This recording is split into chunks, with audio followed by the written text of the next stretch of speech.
உனக்காக கர்த்தர் ஒரு வற்றாத நீரூற்றை ஆகாருக்காகவும் அவள் குழந்தைக்காகவும் திறந்தது போல உனக்காகவும் வற்றாத நீரூற்றை அவர் திறப்பார்.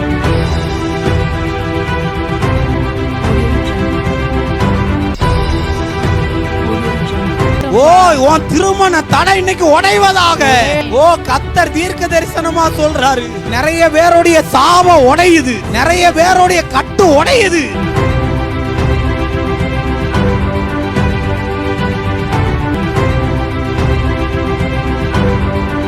அவர் என்னை கொண்டு போட்டாலும் நான் அவரை நம்புறதை விட்டுட்டு வேற யாரையும் நம்ப மாட்டேன். ஆண்டவரை விட்டு போகக்கூடிய எல்லா வழியும் வந்தாலும் நீ சொல்லணும் யோபுவ மாதிரி, இன்னைக்கு நான் கஷ்டப்பட்டாலும் ஒரு நாள் கர்த்தர் என்ன ஆசீர்வதிக்கிறத ஊரே பார்க்கும், நான் நல்லா இருப்பேன்னு பிசாசு கிட்ட சேலஞ்ச் பண்ண. இன்னைக்கு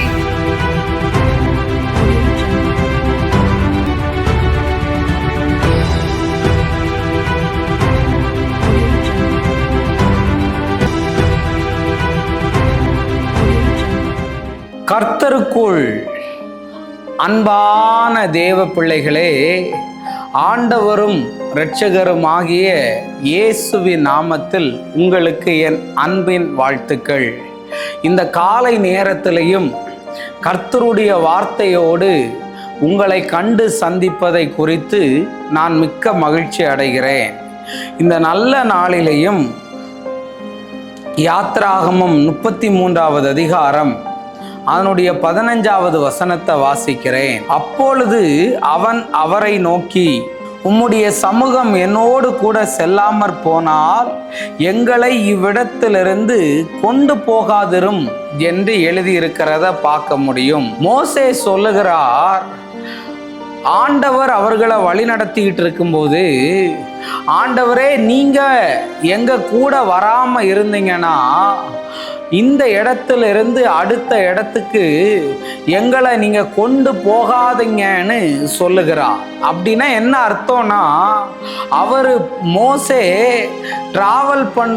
பிரயாணம் பண்ற ஒவ்வொரு பிரயாணத்திலையும் ஒவ்வொரு இடத்துலையும் ஆண்டவருடைய சமூகம் வரணும், ஆண்டவர் வரணும்னு அவர் எதிர்பார்க்கிறார்.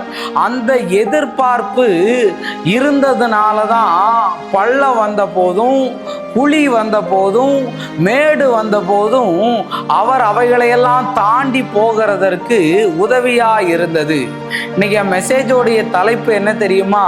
இது சரியா இது தவறான்னு எப்படி கண்டுபிடிக்கிறதுன்னு நிறைய பேர் கேட்குறாங்க. நான் ஒரு வெள்ளந்தி, அதனால ஏமாந்துட்டேன், நான் வெளுத்ததெல்லாம் பாலுன்னு நினைச்சிட்டேன், நான் அவங்கள நம்பிட்டேன், நான் இவங்கள நம்பிட்டேன்னு நிறைய பேர் ஏமாந்து போய் என்கிட்ட வந்து பரிதாப நிலைமையை சொல்லுவாங்க. நீங்க ஒரு காரியத்தை செய்யறதுக்கு முன்னாடி, ஆண்டவரே இதுல உம்முடைய சித்தம் இருக்கா, உம்முடைய விருப்பம் இருக்கா, உம்முடைய சமூகம் என் கூட வருமானு கேட்டீங்கன்னா ஒண்ணுல அது தடைபட்டு போகும். இல்லாவிட்டால் தடையில்லாமல் தேவன் அந்த காரியங்களை உங்களுக்கு வாய்க்க செய்ய வல்லமை உள்ளவராய் இருக்கிறார். ஆனால் நிறைய நேரத்துல நான் பண்ணிடுவேன், என்னால செய்ய முடியும், எனக்கு தெரிஞ்ச விஷயம் தானே, இது என்ன ஒரு சாதாரணமான விஷயம்னு நீ போகும்போது தவறான இடத்துக்கு போயிருவேன். தவறான காரியங்கள் உன் வாழ்க்கையில வந்துடும், தவறான மனிதர்களை கண்டு சந்திக்க வேண்டிய சூழ்நிலை வந்துடும். அப்புறம் புலம்பி வருத்தப்பட்டு அப்செட் ஆகி ஒரு மாதிரி மன அழுத்தத்துக்குள்ள விலகி போயிருவேன். அதனால ஒரு விஷயம் தவறா ஒரு விஷயம் சரியானு கண்டுபிடிக்கிறதற்கு தேவ சமூகம் உனக்குள்ள வரணும். தேவ சமூகம் உனக்குள்ள வந்துச்சுன்னு வையேன், அது தப்பா இருந்தா கர்த்தர் அங்க கூட்டிட்டு போக மாட்டாரு. தேவ சமூகத்துல நீ அது சரியானு கேட்டனா எந்த தடை இல்லாம தேவன் அங்க உன்னை கொண்டு போவாரு. உன் திருமண விஷயமா இருக்கட்டும், உன் வேலை விஷயமா இருக்கட்டும், உன் படிப்பு விஷயமா இருக்கட்டும், இப்படி நீ கேட்கணும். உம்முடைய சமூகம் என் கூட வரலனா இந்த இடத்துக்கு நான் போக மாட்டேன் ஆண்டவரே, இதை நான் பண்ண மாட்டேன் அப்படின்னு. நிறைய பேர் என்ன ஃபங்க்ஷனுக்கு கூப்பிடுவாங்க, நிறைய பேர் எனக்கு அதை பண்ணி வைங்க இதை பண்ணுவீங்கன்னு தேவன்கிட்ட கேட்பேன். அவர் 3 ஒரு வார்த்தையை தந்துட்டாருன்னா போவேன். இல்லைன்னா அவங்க எவ்வளவு காணிக்க தரட்டும், இல்லாட்டி எவ்வளவு தெரிஞ்சவங்களா இருக்கட்டும், எனக்கு உடன்பாடு இல்லை பிரதர்னு விலகிடுவாங்க. அதனால தான் லைஃப் இன்னைக்கு ஆசீர்வாதமாக இருக்கு. இன்னைக்கு உங்களை பார்த்து நான் சொல்ல வரேன், இப்படி கேளுங்க, உங்கள் லைஃப் ஆசீர்வாதமாக இருக்கும். நம்ம ஜெபிப்போம்.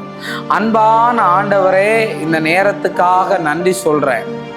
ஆண்டவரே, இந்த பிள்ளைகளுடைய வாழ்க்கையில் இது நல்லதா கெட்டதா சரியா தப்பான்னு ஆண்டவரே பார்க்கக்கூடிய அந்த தேவ பிரசன்னம் இந்த பிள்ளைகளுக்குள்ள கடந்து வரட்டும்னு ஜெபிக்கிறேன்.